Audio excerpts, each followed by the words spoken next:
Hey guys, this is part 18 of the story. In this story, our favorite blonde is the wielder of Rinnegan, who also happens to be the 6th Path Sage's reincarnation. Don't forget to subscribe to the channel, like the video, and share with your friends.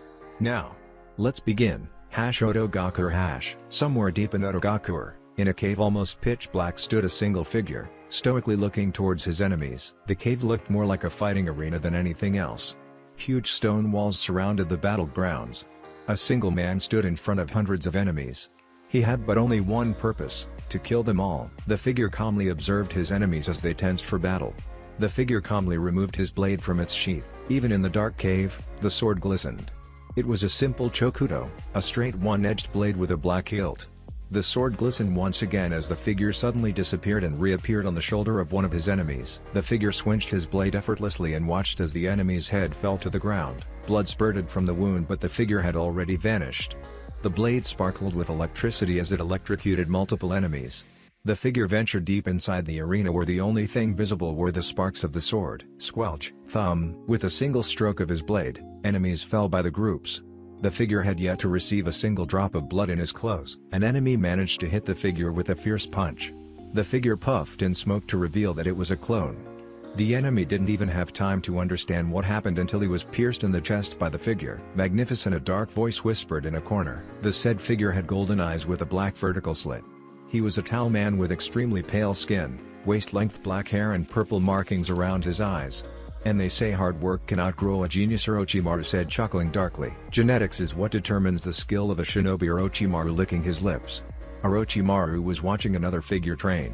This figure had a white long-sleeve shirt which was open at the torso. He wore dark blue pants with a blue cloth hanging from halfway up his stomach to his knees. He also wore black arm guards that covered his forearms and stretched up to reach his upper biceps. He also wore a purple rope belt around his waist, tied in a bow, in which he carried his sword. Katen, Gukakyu no Jutsu, the figure said as he released a massive fireball towards his enemies, melting 3 of them. The figure ducked beneath the punch and disappeared in a show of speed. He reappeared a few meters away only to watch his enemy's body being split in half. The figure continued his onslaught upon his enemies. They stood no chance against this figure who had superior speed, strength and sight. The figure disappeared and another group of enemies fell to the ground. He flicked his sword and let the blood fall to the ground. The figure turned backwards to gaze at Orochimaru. His black locks of hair flowed freely in the wind. Blood-red eyes with 3 black domos gazed impassively towards Orochimaru, who couldn't help but smirk.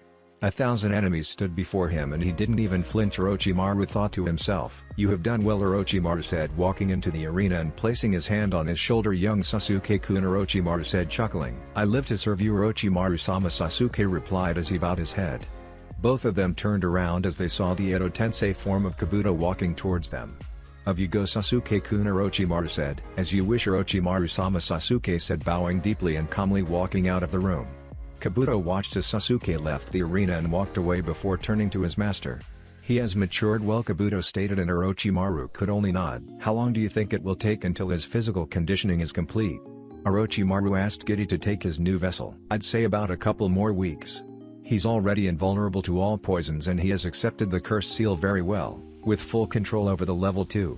All in all, I would say that he's an A-rank shinobi bearing on S-rank, Kabuto explained, and Orochimaru nodded, agreeing with the analysis. Though I wonder why you called him Sasuke, Kabuto stated, pushing his glasses up. He's supposed to be a clone from the original Sasuke, so I think that he should have the same name, Orochimaru said, shrugging his shoulders. In the meantime, get him a friend, Orochimaru said, chuckling darkly. A friend? Kabuto asked, confused, until Orochimaru nodded. You wish for him to awaken the Mangekyo, Kabuto stated, and Orochimaru only chuckled. You realize that he's a half-blood. Unlike Naruto-kun, he's going to go blind should he ever use them too much, Kabuto explained, but Orochimaru shook his head in denial. There are many ways to prevent the loss of sight, Orochimaru said. Many ways, Kokokaku. Senju compound. A new day was just arriving at Konoha. It was summer and, as such, it was already a pretty warm day. Konoha always had a nice weather, neither too hot in the summer or too cold in the winter. Not that it mattered for our favorite couple who were lying down together in their bed. Naruto was lying on the bed with Hinata lying on top of his chest. Both of them were awake. They were just enjoying the company and warmth of the other. Hinata shivered as Naruto softly ran in his hand over her back. Hinata looked up to see Naruto deep in thought. What are you thinking so hard about? Hinata asked. Naruto looked down from the ceiling and into Hinata. Nothing, Naruto said, gently kissing her forehead. I'm just going through the things I learned from the Akatsuki, Naruto said, sighing. Why don't you tell me? I might be able to help, Hinata said, and Naruto nodded. Sure, but first I need to tell you a story, Naruto said, and Hinata raised an eyebrow. It was a time of war. And so Naruto told her everything he knew about the origin of chakra, Rikadu Sennin and the Ju-Ubi, their battle, the creation of the tailed beasts and the sealing of the Geto Mazo in the moon for protection. Wow, Hinata said, surprised that Naruto knew so much about how it all began. So the Akatsuki plan on sealing all of the Baijuas on this statue to bring forth the Ju-Ubi? Hinata asked, and Naruto pondered. Well, they didn't exactly say that they wanted to bring the Ju-Ubi, but it is the most logical outcome, Naruto explained, looking back to the ceiling. Why don't you summon the statue? Hinata asked, confused. You said that only a Rinnegan user can summon and control the statue, Hinata explained. I can summon the statue, but doing so would reveal that I have the Rinnegan, something that I don't want they to know as of yet, Naruto replied. Space-time ninjutsu is the pinnacle of chakra manipulation. There is nothing preventing them to summon the Geto Mazo back should I ever summon it here, Naruto explained. That is my biggest problem. There is no way to keep the statue away from their hands until we kill Nagato and destroy his Rinnegan. If we destroy his eyes we win, Naruto said. How about sending the statue to your dimension? Hinata asked, but Naruto shook his head again. The summoning jutsu can cross dimensions. Nagato can summon the Geto Mazo no matter where it may be. I have been thinking about a seal to block the summons, but I didn't get much far. Like I said, space-time ninjutsu is the peak of chakra manipulation. Even the smallest of techniques is dangerous, Naruto explained. Have you ever thought about destroying it permanently? Hinata wondered, but Naruto only chuckled. If the statue could be destroyed, the sage would have done it long ago, Naruto replied, sighing. You seem to have this well thought out, Hinata said, chuckling. Of course, Naruto quickly replied. I may be strong and have the Rinnegan, but I don't want to take my chances against the Ju-Ubi, Naruto said, chuckling. Pussy, Kurama replied from the room. Kurama only spent time inside the seal when Naruto was gone on missions, otherwise he would sleep on the floor or walk through the forests of Konoha. Says you, Naruto replied, throwing a pillow at the Baijuo. I would like to see you against him, Naruto replied. It's only the 10 tails. How much stronger than the Kyuubi could he really be? Hinata wondered. It's not just the 10 tails. It's the combination of all the Baijuo. All the power of the tailed beasts gathered under one host. It's the real god of this planet. Although he doesn't have a conscience, he's more instinctive, Kurama started. He's the primordial entity of this world. The first being, the creator and destroyer of everything. He's the one that breathed life into this planet and the only thing that can take it away, Kurama said. He's the god that created countries and has the power to swallow oceans, split the land, carry mountains and so much more. You can't even measure his power.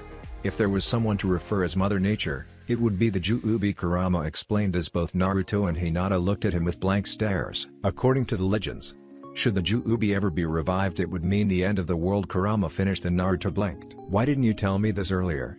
Naruto asked, groaning. He never thought that the Ju-Ubi would be such powerful creature. You didn't ask, Kurama replied before yawning and returning to sleep. You see what I have to deal with, Naruto said, turning to Hinata, crying anime tears. Hinata could only chuckle. You don't need to worry so much, Hinata started. You are not alone in this. No man should carry this burden alone, Hinata stated. I know. But with me having the Rinnegan, I feel as if it's my duty to protect the planet, Naruto replied. But enough of this dark mood. How about we go for breakfast? Naruto asked, and Hinata nodded. Senju compound, kitchen. Morning, Naruto and Hinata both said as they arrived at the kitchen, greeting everyone. Minato replied, only for Naruto's jaw to drop. Why you? Naruto stuttered when Minato gave him the traditional Uchiha grunt. Ha ha ha ha ha. Kushina dropped to the ground laughing, and Minato couldn't hold back a chuckle as they watched Naruto stutter. You fell for it, Kushina said, but Naruto had a blank look on his face. It was a prank, Tobirama explained. Oh, you are back, Naruto said, and Tobirama nodded. Tsunade has placed me as the new envoy towards Kiri, Tobirama explained, and Naruto nodded. It was a really good grunt though, Hashirama said, scratching his chin. Bitch please, I can do that better than him, Naruto stated as he sat down on the table. I will take that bet, Minato said as he and the Senju brothers stared at Naruto in concentration. The ladies couldn't help but sigh and chuckle. They are all old enough, but they can still act like children, Mito said, shaking her head. Isn't that why we like them? Hinata rhetorically asked, and both redheads nodded. Naruto got up from the table and cleared his throat. He arched his lips ever so slightly to allow a small arrogant smirk to appear. Naruto cocked his head slightly to the side, allowing his bangs to slowly show his Sharingan eyes. Naruto released a deep grunt and smirked at their reactions. No, Minato wailed on the ground, crying anime tears. I worked so hard these last few weeks on that grunt. Minato cried on Kushina's shoulder while she patted his back. There Kushina whispered on Minato's ear. I've gotta say that grunt was a good one, Tobirama said while Hashirama only laughed. How can you do it so well? Minato asked curious. I'm older than you, Minato explained. You didn't have to put up with Sasuke for 6 years in the academy. He was the epitome of Uchiha-ness. I heard multiple grunts every single day, Naruto groaned as he explained. Ding dong, I will get it, Naruto said walking towards the entrance of the compound as he heard the bell. He opened the door and was surprised to see who was at the door. Hanabi, Naruto said. The person standing in front of him was like a smaller version of Hinata. She was dressed in the traditional formal kimonos. What are you doing here?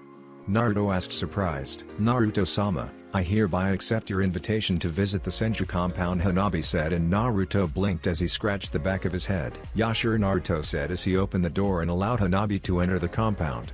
Naruto thought it was strange for Hanabi to come this early in the morning and without a bodyguard, no less. Wait here, Naruto said as he went slightly ahead to warn Hashirama and the others to put up their masks. It wouldn't be a good should Hanabi find out the identity of the dragons. An S-rank secret discovered by an academy student, like that happens all the time. We have a visitor, Naruto said as both he and Hanabi entered the kitchen. Hanabi was surprised to see so many people in there. There were at least 5 masked persons, each mask bearing a different color. There was Temari, Kankuro, Gaara, Fu and finally Hinata. Hinata said, surprised to see her younger sister. What are you doing here? Hinata asked confused. She never in a million years expected her younger sister to come to the Senju compound. Aonyo, Hanabi stuttered as she poked her fingers. She didn't realize there were so many people in here and that alone made her a little shy. Naruto-sama said that I could visit anytime, Hanabi said looking down and making Hinata smile. You are among family, no need for formalities. Besides, Hiyashi isn't here to see, Naruto said as he sat down at the table next to Hinata. Breakfast? Naruto asked just in time to hear Hanabi's stomach rumble.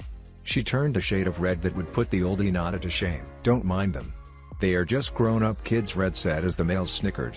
Red approached Hanabi and placed a hand of her shoulder, leading her to the table and seating her to Hinata's right. Hanabi hesitantly picked up a piece of bread as Hinata smiled and turned to her, handing her the butter. She ate breakfast rather quiet and preferred to observe everyone else. Everyone talked and laughed out loud. It was such a different ambient from the Hyuga clan. The Senju clan was the only one, besides the Uchihas, that had enough status to compete with the Hyugas. And yet, the Senju weren't all uptight like her father and family. The Senju had a warm and welcoming ambient. She smiled slightly as she watched Naruto compete with the red-masked woman to see who could finish the meal faster. Everyone was sitting in random places. In the Hyuga clan, Hiyashi, the clan head, always sat at the edge of the table with her daughter, the clan heiress, to his right. It was a way to signify his power and status inside the clan. But, unlike Hiyashi, Naruto sat in the middle of the table. He didn't even seem to care for manners while eating. Hanabi giggled as she watched Hinata wipe Naruto's mouth as he was completely stuffed. One thing you should know about the Senju: Hinata started gathering Hanabi's attention when it comes to food, especially ramen. They can put the Akimichi clan to shame, Hinata said giggling as she watched Naruto glare at Red. Is it always like this? Hanabi asked in disbelief. She was surprised as to how the strongest clan in the world could act so casual. The compound was so full of life, unlike hers, that gave a cold and lonely vibe. Even if the Byakugan could see through walls. Pretty much, Hinata replied and taking a sip. Though it's difficult for all of us to gather together for breakfast. Each one of us has their duties and schedules that rarely coincide, Hinata explained and watched as Hanabi picked up a napkin and cleaned her mouth very slowly. Hanabi then proceeded to straighten herself and adopt her neutral face. No need to be so formal, Hanabi-chan, Hinata said and watched as Hanabi's back slightly slumped backwards. How are you so strong? Hanabi muttered beneath her breath but loud enough for Hinata to hear. Kosama always says that I'm weak and that I'll never be anything like you, Hanabi said sadly, breaking Naruto from his eating contest. Why would Hiyashi compare you to Hinata-chan of all people? Naruto asked confused and watched as Hanabi became slightly uncomfortable in her seat with all the attention. She didn't want to come off as weak or needy. Kosama says that Hyuga blood runs strong in her.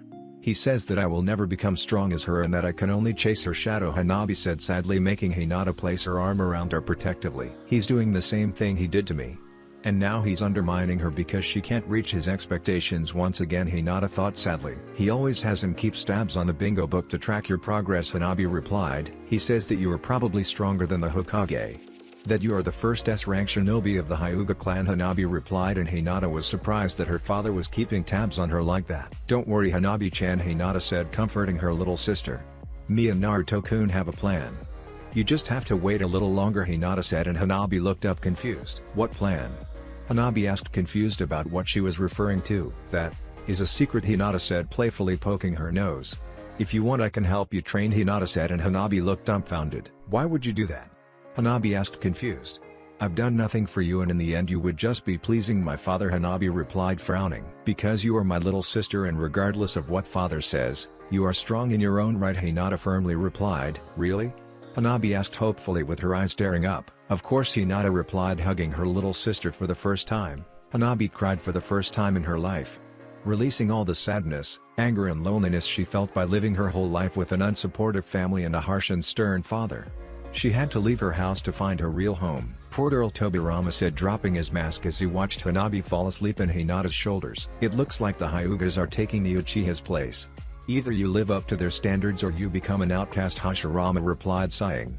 Even back in the days in which he was Hokage, it was always difficult dealing with the Hyugas. Only the main branches like that, and even then there are some exceptions like Hanabi. But all of that will change soon enough, Naruto said in a firm tone. You should be careful to what you are planning, Naruto, Minato warned. The branch house has always resented their lives as slaves. Should the main house ever falter, they might take their chance and that would lead to a civil war inside the clan, Minato advised. Not with what me and Hinata-chan have planned, Naruto replied. Once they become aware of what is happening it will be too late. Our plan will be swift and effective. There will be no time for a civil war, Naruto replied as he watched Hinata carry Hanabi away to their bedroom. The poor girl was exhausted. A few minutes later Hinata returned with Hana. That prick is going to get it for not raising any of you properly, Hana said, pissed off that her husband would treat her children like this. Don't worry, Kasan. That will change soon enough, Hinata assured. In the meantime, why don't you get to know Hanabi-chan? She has never met you, Hinata said, and Hana was surprised but happy since she could bond with her younger daughter. The one she never got to see. Later that day. Ding dong. Again? Naruto groaned to himself, propelling himself from his bed. He didn't have much to do today other than train or meditate. Everyone else was busy. The dragons were busy in Anbu, Gaara and his brothers had missions with Anko, Fu went to the Aburame compound, and Hinata was bonding with her little sister and mother. Naruto opened the door and immediately frowned at who stood at the gate. He had long, black hair, and white eyes. He wore a very traditional, loose-fitting robes with a long-sleeved, brown Hyuga Hiashi was standing in front of Naruto with an impassive gaze, as if Naruto should be honored to be in his presence. Next to Hiashi stood a single-branch bodyguard. That particular bodyguard was none other than Hyuga Neji. Long time no see, Neji, Naruto said, and Neji simply nodded. What can I do for you, Hiashi? Naruto asked, and Hiashi scoffed at his blatant disrespect for his social status. And even more that Naruto greeted his bodyguard first instead of him. I've come to fetch my daughter, Hiashi replied, placing both hands in the opposing arm sleeve. I know that she came to the Senju compound early in the morning, Hiashi replied in his monotone voice. What makes you say that? Naruto asked, curious, making Hiashi snort. She is only an academy student. Do you really think someone of her skill level could evade our all-seeing eyes? Hiashi rhetorically asked, almost puffing his chest with pride. A branch guard saw her and immediately informed me of what had occurred. I kept my distance and followed her here, Hiashi explained. I see, Naruto simply replied. It happens that she is busy training with Hinata-chan. Why don't I drop her off at the Hyuga compound when she's done? Naruto offered and almost took a step back when he saw a small smile creep into Hashi's face. You planned for this to happen, didn't you? Naruto asked, narrowing his eyes. Not entirely, Hiashi simply replied. I knew that you invited Hanabi to visit her sister, and I knew very well that she would accept this offer. That is why I refused when she asked me, to further her incentive into coming here and into the welcoming arms of her older sister, Hiashi explained, and Naruto shook his head. You are going to lose her too if you keep treating her like that, Naruto explained, and Hiashi scoffed. I'm not stupid, Senju-sama, Hiashi replied, almost smirking. I know my daughter far better than you think I do. And I know that Hinata wouldn't hesitate to help her little sister should the need ever rise, Hiashi replied, and Naruto just stared at him. I'm a realistic person. I know just how strong my daughter has become, and I know that she grew into it without my supervision or guiding hands, Hiashi explained, and Naruto wondered where this was going. Who better than her to mold Hanabi into a strong shinobi? Hiashi asked, slightly smirking. Naruto simply smiled as two golden chains sprouted from the ground and snared Neji. What are you doing? Neji yelled as he struggled to get free of the chains. Hiyashi was about to question just that when Naruto blurred out of his sight. Hiyashi didn't even understand what happened until he was pinned to the wall with Naruto pressing his arm to his neck. "You bastard," Naruto growled, increasing his pressure and making it difficult for Hiyashi to breathe. "You toy with people's feelings just to get what you want. You turned Hanabi into a shy girl just so she could find refuge in her sister's arms. All of that just so she could become stronger?" Naruto asked, glaring at Hiyashi. Blood-red eyes glowing and staring straight into Hiyashi's white ones. Dansu-sama was right. Power is the only thing that matters in our world. Everything else is just a fairy tale. Do you really think that Konoha became the strongest of the 5 nations by playing by the rules or saying that the pen is mightier than the sword? Hiyashi asked. "You are nothing but a naive kid," Hiyashi replied, making Naruto increase his grip. I will do whatever it takes to keep our lineage strong and unyielding like it has in the past," Hiyashi replied, struggling against Naruto's grip. "There are boundaries and family should be one of those. You already lost first daughter and if you keep this up you will lose Hanabi as well," Naruto said, seething. "And even after everything you did, Hinata is still going to forgive you," Naruto replied, calming down. "Because that is the kind of person she is. I should kill you right now," Naruto replied as his Sharingan started spinning. "That is enough, Naruto-kun," Hinata said as she arrived in a sunshine with Hanabi in tow. Naruto calmed down and released Hiyashi as he fell to the ground coughing and nursing his throat. Hinata approached her father and quickly applied a healing jutsu to heal the damage he took. "Thank you, Hinata-chan," Hiyashi replied, as he stood up, smiling and making Naruto growl at him. "Father," Hinata said and walked very slowly to him. Hiyashi almost took a step back when he saw her smiling. Hinata approached Hiyashi and whispered into his ear, "I'm going to keep an eye on you. If I find that you have continued this treatment of her, I will kill you myself," Hinata whispered and backed off, locking eyes with her father. "Understood?" Hinata asked and Hiyashi nodded, going back to his stoic self. "Come, Hanabi-chan," Hiyashi said, motioning her daughter to take his side. Hanabi hesitated for a moment before remembering what she and Hinata agreed. Reluctantly, Hanabi walked forward until she was by her father's side. "You are always welcome at the Hyuga clan," Hiyashi said towards Hinata, who remained neutral. "Come, Neji," Hiyashi said as the 3 of them walked off. "What were you thinking?" Hinata asked towards Naruto. "Why did you need to embarrass him? In front of Neji, a branch member of all Hyugas?" Hinata asked. "Just trying to make him see the light, but I know now that it's useless," Naruto replied, walking forward and placing an arm around Hinata. "And don't need to worry about Hanabi. He will never do anything to her," Naruto replied. "What makes you so sure?" Hinata wondered. Regardless of what he wants, he needs an heir to the clan and Hanabi is the only viable choice. He would never give it to a branch member, Naruto reasoned. Everything he did was to ensure that he got a strong heir to lead the clan. "I think we should move up our timetable on dealing with them," Naruto explained and Hinata nodded. It was time to begin their plan and the preparations would take a few days. Tobi's hideout. Mountain's graveyard. A swirling sound could be heard in a cave deep beneath the earth. Tobi had just arrived from his rather colorful reunion with Senju Naruto, Jinchuriki of the Kyuubi. Naruto had just threatened his entire organization with death. But the problem was that the brat could back up his threats. Naruto had just killed 2 members of his group. The Kyuubi brat intrigues me to no end, Tobi said to himself as he wondered how the Geto Mazo could react to Naruto's chakra. It was true that Naruto released enough chakra to match a Baijiu, but even then, something was off. The air around Tobi swirled again and Zetsu was dropped to the floor. Tobi narrowed his eyes at the plant-like man and wondered what he would do with him. "What do you intend to do?" the white Zetsu asked, breaking Tobi from his thoughts. "If I gave an order that would conflict with Naruto's orders, whose orders would you follow?"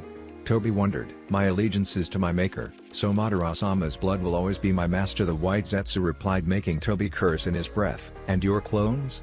Tobi asked. "My clones are but blank soldiers. They can be programmed to obey only you if that is what you wish," Zetsu replied, making Tobi smile behind his mask. "Excellent," Tobi replied. "What will you do now?" Zetsu asked. Naruto revealed that I'm not Uchiha Madara to the whole group at once. That will make Nagato an unstable pawn on my side. I will have to tread carefully dealing with him as of now," Tobi replied, bringing his hand to his chin. "If it comes to that, I will personally kill him," and takes his Rinnegan, Tobi said, sighing. Though he still had his uses, Tobi said, chuckling. "We will let things unfold for now. Let's wait and see what Naruto's next move is," Tobi said as he walked off into the hideout. "In the meantime, I'm going to give Naruto a little present," Tobi said, smirking behind his mask. "I'm going to show him that I am no prey," Tobi said, looking at the shinobi kneeling in front of him. "I have a mission for you," Tobi said, making the shinobi rise her head and display her glowing blood-red eyes. "Now, Chan. What's the mission, Fugaku-sama?" Now asked, raising her head to lock eyes with her leader. blood-red eyes with black domas shining behind her black bangs of hair that threatened to block her eyes. This mission is to be completed at all costs, Fugaku said behind his orange mask and now only nodded. Naruto decided to threaten all of the Akatsuki with death, and me particular, since I was responsible for the death of his father and mother, Fugaku explained, and now simply heard what he had to say. I wanted to show Naruto that there are no lengths to where I would go. There is nothing I wouldn't do to complete that Tsuki no Mikekoku, Fugaku said with his lone Sharingan glowing. You wish for me to assassinate Hyuga Hinata? Now wondered. If Fugaku truly wanted to harm Naruto, she would be the most effective target of all of Konoha. No, Fugaku replied, making now raise her eyebrows. I want you to kill the king of Konoha, Fugaku said smiling darkly. The king? Now asked, confused, not knowing what he meant. The academy, Fugaku said with his Sharingan glowing. I want you to kill every single student in there, Fugaku said, and Nao's eyes widened. What? Nao yelled in surprise. Is there a problem? Fugaku asked, narrowing his eyes. Why you want me to kill some innocent kids who aren't even shinobi? Nao said, looking at the floor, not willing to lock eyes with her leader. I don't want them just dead, I want them bloody. Naruto will know that it was a mistake to irk me, Fugaku said, looking intently at Nao. You will follow my orders, correct? Fugaku asked in a firm tone and narrowed his eyes when Nao hesitated. Yes, Nao replied in a defeated tone. I will do as you wish, Fugaku-sama, Nao said. Excellent, Fugaku said in a happier tone. Don't disappoint me again, Fugaku said and swirled away. Nao sighed and got up and started walking away. Konoha's graveyard, middle of the night.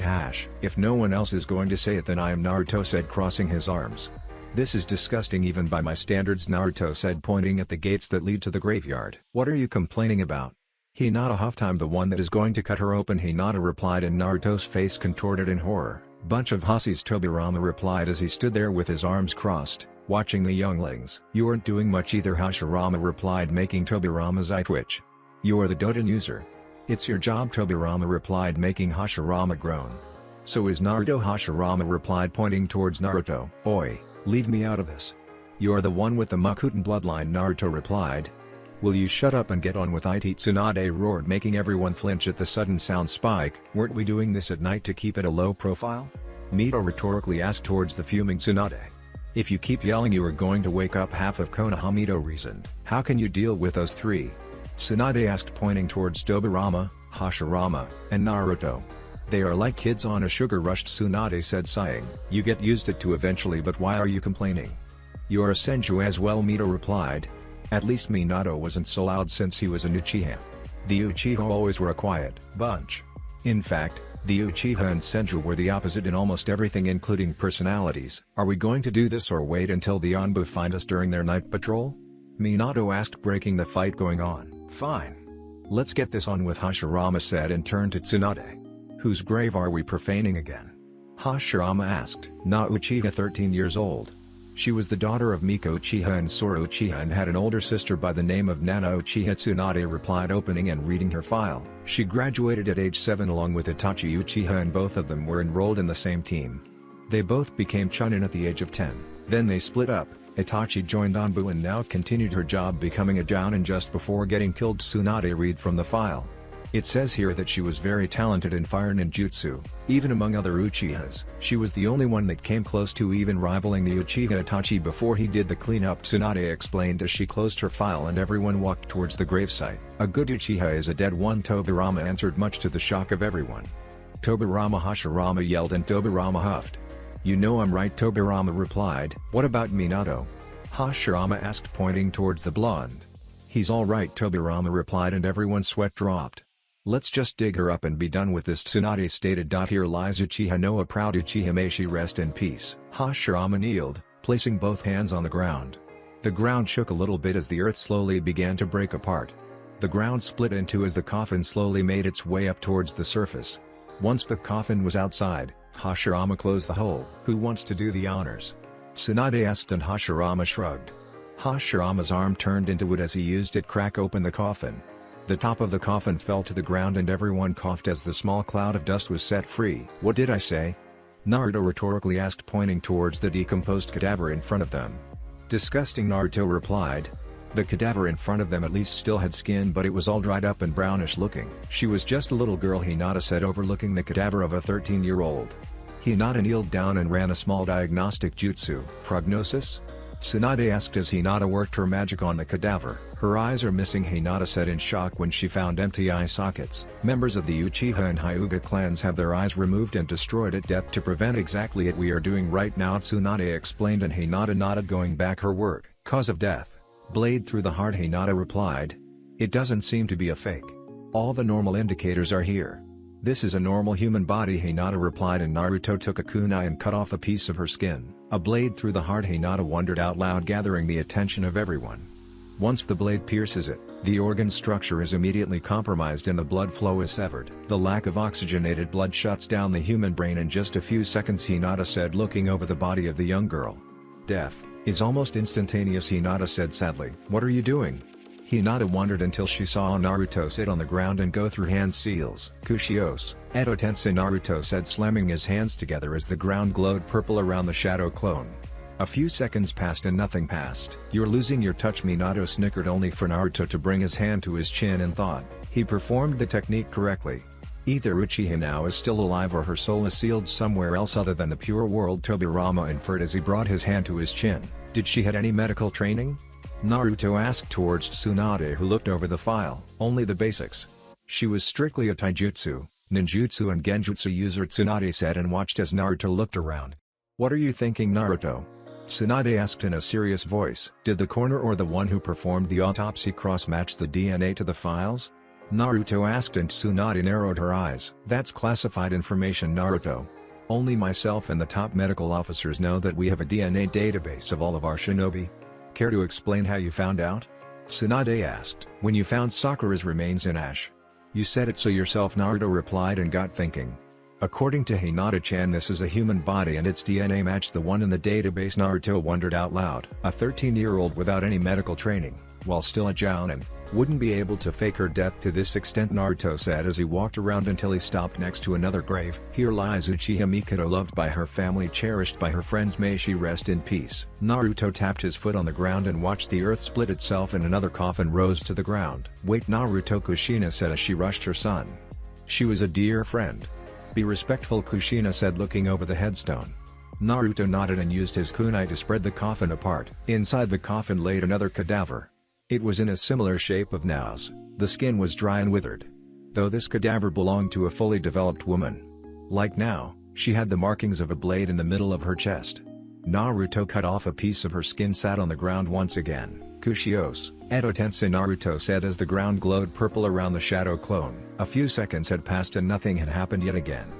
Something is off here, Naruto said, and turned to Hinata, but she was already on the cadaver of Uchiha Mikado. It's a human body as well, Hinata replied, and Naruto was wondering what the hell was happening. Did Itachi use some type of sealing jutsu when he slaughtered his clan? Tobirama, Mito, Naruto called out, gathering the attention of both of them. Set up a small barrier around the graveyard so that we aren't interrupted, Naruto ordered, and both of them went to work on it. Father, Naruto said, and turned to Minato. Set up a genjutsu on the barrier to disguise it, Naruto said, and Minato nodded. Who died and made you boss? Kushina asked jokingly, but Naruto didn't reply as he was busy. What are you planning, Naruto? Tsunade asked, curious about what Naruto had planned. Tajuu Kage Bunshine, Naruto called out with his fingers in a T shape. Spread out in groups of 2. Each group takes a tomb. Once Hinata has verified that the cadaver is really human, use the impure world resurrection, Naruto ordered, and watched as the clones went to work. Hinata quickly made enough shadow clones to match the number of tombs and everyone went to work. Something is off. The Uchiha were always secretive since they lived in the outskirts of the village. But suddenly one of their own turns on them and kills them all but leaves his brother alive? Naruto questioned in doubt. A few years later, not one but 2 Uchihas appear out of nowhere. And to make matters worse, their souls are not in the pure world, where they are supposed to be, Naruto explained. Something is off in all of this, Naruto stated out loud, and everyone nodded. This Uchiha massacre stinks, and Naruto would go to the end of it to find the real truth. It took half an hour for everyone to go through every single coffin of the Uchiha clan and he wasn't able to revive anyone. Everyone's bodies were still there minus the body of Uchiha Shisui. Do you think it's possible for Itachi to have sealed everyone somewhere? Naruto asked towards Minato, Mito, and Tobirama. Nothing like getting a second opinion. Possible? Yes. Although it's very unlikely, Mito replied. They were all killed by a blade through the heart. According to Hinata, that was the cause of death, which makes sealing their souls even more unlikely, Minato added, and Naruto nodded. Besides, sealing rituals take a considerable amount of chakra and time, and to seal everyone in the clan, In a single night it's highly unlikely, Minato explained, and Tobirama nodded in agreement. So the more logical outcome is that they faked their own deaths, Naruto said, and everyone agreed. We need to talk with the old man about this. He was the ruling Hokage at the time, Naruto said, and proceeded to bury everyone except Nao, which Hinata was taking to the hospital for a more deep examination. Those were human bodies that had the same DNA. These clones of some sort required vast knowledge of medical jutsu to create. What about the Uchiha brat that remained? Tobirama remembered, and everyone stopped walking. Itachi had killed everyone but had left Sasuke alive. Why? Do you think that the Sasuke that remained was also a fake? Hinata wondered. What a mess this was turning out to be. No, he was the original, all right, Naruto replied.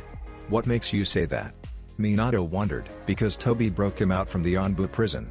If he was simply a clone, Tobi would just let him die like everyone else in there, Naruto explained, pointing to the graveyard. These are all suppositions, you know that, right? Mito said, and Naruto nodded. I'll ask Jiraiya-kun to keep an eye open for Uchihas. Maybe his spy network can gives us some hints, Tsunade said, and everyone walked home. They had to talk with Hiruzen in the morning and get the facts clear. Forest outside of Konoha. It was the middle of the day at the forests of Konoha. The birds were chirping peacefully and the wind was rustling through the leaves. Everything seemed quiet and peaceful until an blonde blur was seen jumping from branch to branch. The person running towards Konoha was Uchiha now, although she was a little bit different. Instead of her usual black hair, she was now blonde, and the once pitch black eyes were now a dark brown. Her usual attire was also different. Instead of the traditional dark blue vest with the Uchiha clan and her sword on his back, she now supported simpler clothes. More civilian clothes to be specific. She wore a short-sleeved pink shirt with the end of the sleeves and the collar being red in color, and had black pants. Now continued jumping from branch to branch. She looked up and noticed the big green gates of Konoha. She was nearing Konoha. She jumped to the ground and started walking as a civilian should. Halt! Kotetsu yelled as he blocked Nao's path. Nao smiled as she stopped walking. Sorry for the outburst, Kotetsu said, scratching the back of his head. He had a little red tinge on his cheeks as he looked towards the beauty in front of him. No problem at all, Nao replied, smiling Kotetsu's embarrassment. Cough cough. Kotetsu cleared his throat as he tried to regain his bearings. Reasons for vising Konoha? Kotetsu asked as he tried to look professional. That would be telling. Nao smiled as her eyes gained a red color. She gazed at Kotetsu with her Sharingan, cast a small genjutsu. Of course. Enjoy your stay, Kotetsu replied. Nao smiled as Kotetsu went back for his booth and Nao went on her way. How nostalgic, Nao said to herself as she looked around the busy streets of Konoha. It was the middle of the day and the streets were booming with activity. Nothing has changed, Nao smiled as she looked over Konoha. Everything was still the same as it was almost 10 years ago. The only difference, she could see what the fifth face on the Hokage monument. Nao had almost forgotten the warmth of Konoha. She looked to her left and saw a few villagers laughing. To her right she saw a man trying his best to drag on drunk friend around. She went to a shop and bought a few dango sticks. So good. I've almost forgotten how good this was, Nao said as she continued walking while eating her sweets. She looked forward and her heart almost stopped when she saw two people coming right towards her. The male had long blonde, waist-length, and spiky hair with fangs that framed his face and partially covered his right deep blue eye. He also had 3 distinctive whiskers marks on each cheek. The female to his side had straight, waist-length, Heim-style haircut. Her eyes were white, trademark of the Byakugan. Thump. Nao could feel her heartbeat increasing with each step she took. Step by step she could see them getting closer and closer. She steadied herself as she couldn't do anything out of the ordinary. She knew that both of them were skilled censors and any altercation on her chakra and her mission was blown. Thump. Nao took a deep breath and time almost stopped as she crossed both of them. She tilted her body to the side as she slightly grazed Hinata's shoulder due to the crowd. Nao almost panicked but continued forward as if nothing had happened. She let out a breath of relief when she felt their chakra getting farther and farther away. Suddenly Hinata stopped walking and turned around to look at the crowd. Something wrong? Naruto asked as he noticed Hinata look at the crowd. It's nothing. I just thought I saw someone I knew, Hinata replied, and Naruto nodded. Hinata turned around and both of them went their way. That was way to close, Nao thought to herself as leaned against a wall in an alley. If she had been caught she would been killed. If I remember correctly the academy was this way, Nao thought and made her way towards the academy. At the academy, come on. Nao heard as she arrived the academy. Outside there were a few students doing laps around the field as their instructor was cheering them on to make them run faster. Nao made her towards the main entrance of the academy and made her way towards the classrooms. It was amazing how everything was still the same. She continued walking around until she crossed one of the rooms she used to take classes. She focused chakra into her ears and focused on the lecture going on. Now Iruka said, gathering the attention of his students. What can you tell me about the Hinoishi? Iruka asked, and a girl instantly raised her hand. The will of fire is something that the Sandaime Hokage used to say in his lectures. He says that every true Konoha shinobi must love, believe, cherish and fight for the village's sake, as previous generations had done before them. The girl started. According to Sandaime-sama, this is what gives Konoha shinobi the strength to continue fighting against all odds, the girl explained. Very good, hero, Iruka replied, getting a toothy grin from her. The will of fire is the belief that should guides us. This is what give us strength to fight for those we hold dear, Iruka explained and continued on with his lecture. The will of fire? Now thought to herself. She had never heard anything like this before. Interesting how times and professors change. Now had just gotten back her mission briefing with Fugaku and she made her way towards the graveyard. She stopped near a headstone with the name of Nana Uchiha. What would you do, big sis? Now wondered in thought. Chan now heard some soft voice and looked up to see a fair-skinned woman with long, black hair with bangs hanging on both sides of her face to roughly frame her cheeks and black eyes. She wore a simple dark blue blouse with the Uchiha clan's fan on the back and black short skirt. Mikado-sama now said, bowing to the wife of the clan leader. What troubles you, my dear? Mikado softly asked. Nothing, Mikado-sama now smoothly replied, but Mikado could tell something was wrong. Your eyes tell a different story, and I'm not talking about the Sharingan, Mikado explained. It's now started, but hesitated before she gathered her thoughts. I'm not sure if I want to complete this mission Fugaku-sama gave me now explained, and Mikado nodded. There is only one thing I can tell you, Mikado started and got Nao's attention. Never do anything that you think is wrong. If you think deep down what you will do is wrong, then don't do it. You will regret it for the rest of your life, Mikado sadly explained, and now got curious. Did you do anything? Now asked. I betrayed my best friend. We grew up together and she was like a sister to me. We went to the academy together, we trained together, we talked about clothes, weapons, boys. And yet I'm the reason she and her husband are now dead, and the reason I now possess these cursed eyes, Mikado said, flaring her Sharingan and displaying her Mangekyo for the first time. They are beautiful now said, enticed by the pattern Mikado displayed. Looks like a flower blossoming now said, and Mikado slowly nodded. Did you do it for your eyes? Now wondered, but Mikado quickly denied. I was presented with a choice. Clan or Konoha, Mikado explained and now nodded. Itachi-kun chose Konoha while I chose my clan. We are what we choose. So, think about it and be sure of your choice, as you will live with forever, Mikado explained and started walking away. Wait now, suddenly screamed, making Mikado stop. Thank you now said with complete honesty. Mikado nodded, smiling, and continued walking until she was out of Nao's sight. Damn him, now hissed as she turned around and started walking away from the academy. I may be a shinobi, but even I have my morals and boundaries, now thought to herself, choosing not to complete her mission. Few days later, Sarutobi compound. The Sarutobi compound, home of the Sarutobi family. They had never applied for clan status, so they didn't possess a seat in the council, but that didn't seem to affect them. The Sarutobi clan members were all extremely skilled in taijutsu and both earth and fire ninjutsu. Some members even managed to surpass the Uchihas in the skill with fire. Such example was of course Sarutobi Hiruzen, the Sandaime Hokage. The man that was present in all three great shinobi wars and lead Konoha to victory in two of them. Extremely skilled in taijutsu, ninjutsu and unstoppable in bojutsu.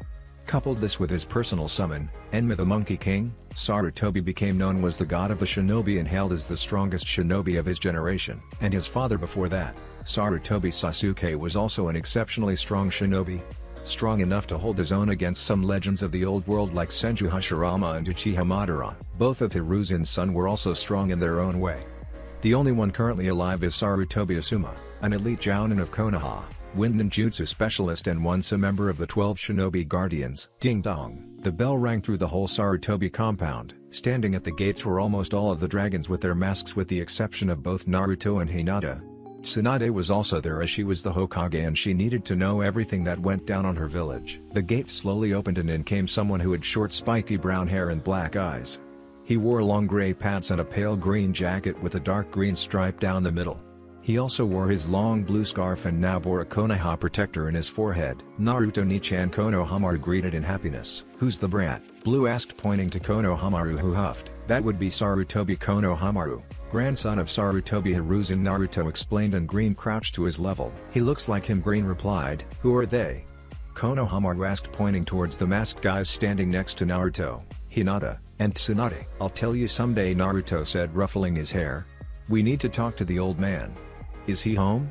Naruto asked and Konohamaru nodded, guiding them towards one of the many houses. "This place hasn't changed," Green said as he looked over to the house where Hiruzen lived.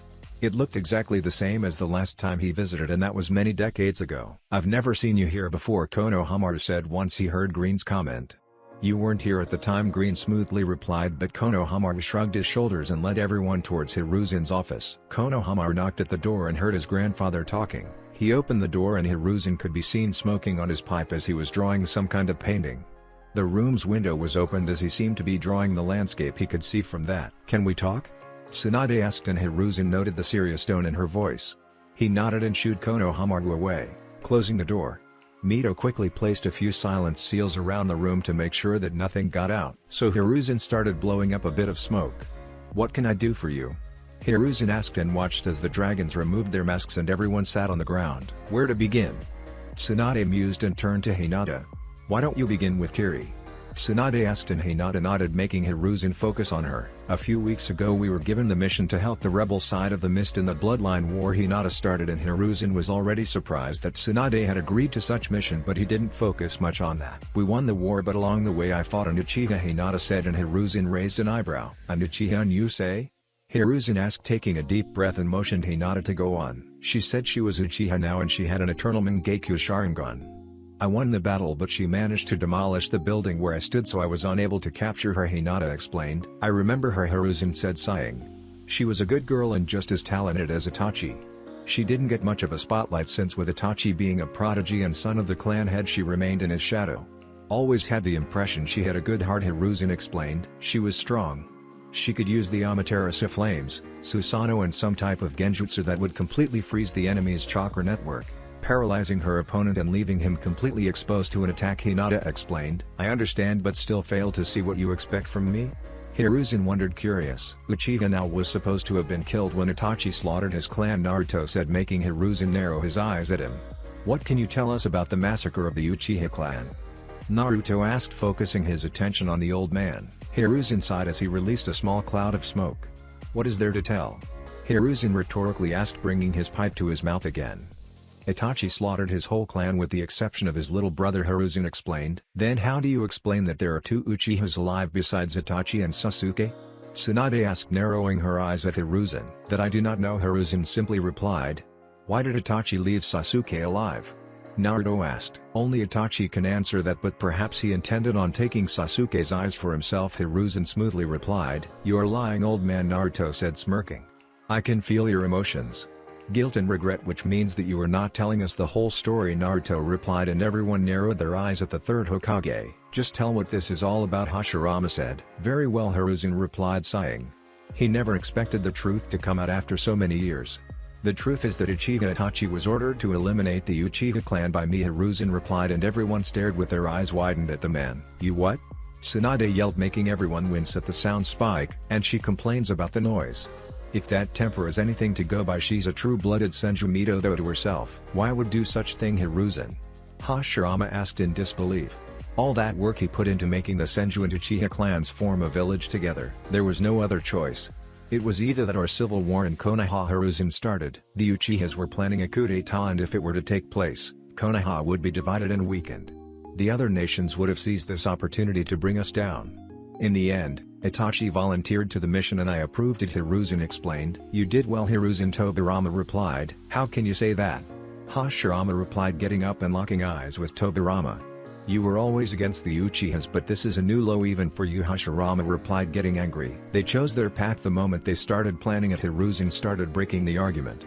"I tried peace talks and Itachi did try to persuade them to abandon their foolish goal, but they didn't cave, so I took steps," Hiruzen explained. "You could have asked me for help?" Naruto replied. "What could you do?" Hiruzen rhetorically asked. "An 8-year-old, despised by most of the village." "Not everything revolves around you, and if someday you should ever take the hat, you will understand that not everything is black and white," Hiruzen replied. Naruto was surprised by the harsh tone coming from Hiruzen. This wasn't the kind old man he knew. No, this was the man that led Konoha into victory through 2 great shinobi wars. This was the god of shinobi. "You are still naive, Naruto," Hiruzen said, slamming his fist on the ground.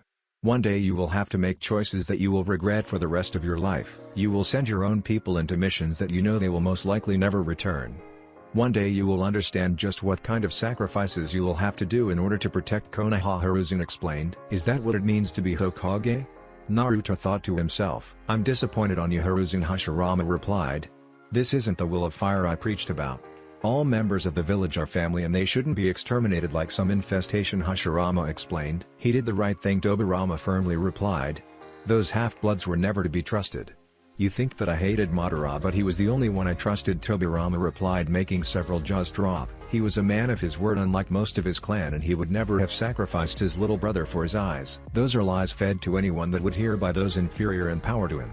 Those half-bloods would do anything to rise above those of true blood, Tobirama explained. Why do you think he left the village in the first place? Tobirama rhetorically asked, crossing his arms. Because it wasn't for the fact that he wasn't made Hokage instead of you. He got fed up with his pathetic clan, and since he was the last of the true-blooded line he left, Tobirama explained. Then how'd you explain him challenging me for a battle? Hashirama asked, narrowing his eyes at his brother. That I do not know, but he must have had his reasons. We will never know, Tobirama explained. Madara wasn't so power-driven like those half-bloods. You remember the battles very well. They used their Mangekyous until they were consumed by their darkness. They used Izanagi like some toy, playing gods just to try to get the upper hand, Tobirama said, gritting his teeth. Izanagi? Kushina asked out loud. Izanagi is a kinjutsu of the Uchiha clan, and their ultimate genjutsu Naruto started. By sacrificing an eye, the Uchiha can use this technique to gain the power to turn imagination into reality. It was said to be derived from my creation of all things, Naruto explained, and Kushina's eyes widened along those who didn't know of this. Tobirama is right, Naruto replied, getting a shocked look from Hiruzen. If the Uchiha clan had committed to the coup d'etat and used Izanagi, then Konoha would have fallen in a single night, Naruto explained, and Tobirama nodded. How come? Minato wondered. He had never read anything about this Izanagi technique. Imagine for an instant that Hiruzen attacked with Uchiha compound with several hundred of their men. The battle would definitely go in Hiruzen's favor due to the numbers. However, a single Izanagi cast would wipe out his army, Naruto explained, and Hiruzen was shocked by the power of the technique. This is good and all, but apparently they are still alive, Hinata said, and broke everyone from their rant. What do you mean? Hiruzen asked, confused. Last night we performed a mass exhumation on the Uchiha clan. Their bodies were all fakes. Every single member has apparently faked their own deaths, Hinata explained, but Hiruzen shook his head. It's not possible, Hiruzen replied in disbelief. We performed an autopsy on every single member and everything checked out. Besides, wouldn't Itachi notice them being fakes? Hiruzen asked. It was an assassination. The Uchiha clan never knew what hit them, Naruto explained. How can you tell that the bodies were fakes? Hiruzen asked, curious. Besides that fact that their souls aren't in the pure world, the bodies are, for lack of a better word, perfect, Hinata replied. I performed an autopsy on Nao's body and she was in perfect condition, Hinata explained. Shouldn't that be a good thing? Hiruzen asked, confused. She had no marks of broken bones, no scar tissue or any type of bruising history. Now that would be fine for a civilian but not for a shinobi. Besides, her medical history indicates she had broken her ribs before and this body had no evidence of it, Hinata explained, and Hiruzen stared at her in disbelief. So let me get this straight, Tsunade said, and gathered the attention to her. You order Itachi to wipe out his clan and he follows your orders, leaving only Sasuke alive. In the end, it turns out that the Uchiha clan is still alive and faked their own death, Tsunade explained, going thought the facts. I wonder why Itachi left his brother alive, Minato wondered out loud. It was his only request, Hiruzen said. We already made a huge request by ordering him to kill his own clan, but he couldn't kill his little brother. The deal was for him to kill the Uchihas in return of leaving little Sasuke alive, Hiruzen explained. A true shinobi? To think he sacrificed so much for Konoha, Tobirama replied. And he was a half-blood, Tobirama. Even among them there were some good souls, Hashirama said. Either that or this Itachi is in with them on this whole fake scheme, Tobirama replied, and Hashirama shook his head at Tobirama's stubbornness. If Itachi had been on this, then he would have killed Sasuke instead of leaving him here alone, Naruto replied. Who knew Itachi would be the good guy after all, Naruto thought to himself, wondering why Itachi joined the Akatsuki after everything he did for Konoha. That makes sense, Tobirama replied. Who else knows about the real truth behind the massacre? Tsunade asked. Homura, Koharu and Danzo. Since all four of us come to the final decision, Hiruzen replied. I have a question, Kushina said, and everyone turned to her. If the Uchiha clan is still alive, why have they been hiding for so many years? Kushina threw the question into the air. I have a feeling that Tobi has a hand in all of this, Naruto started. Don't you think it's strange that Tobi was in Kiri and that was the first place we encountered another Uchiha? Naruto rhetorically asked, and Fu nodded. It was too much of a coincidence. If so, then the Akatsuki became more dangerous if they the Uchiha clan in their mist, Tsunade explained. Let's keep this under wraps until we know more, Tsunade explained, and everyone rose. Some things are better off buried forever. That's it for this video. I hope you all enjoyed the video. Don't forget to like the video, subscribe to the channel, and follow me on my other social media accounts. Anime God here, and I'm signing off.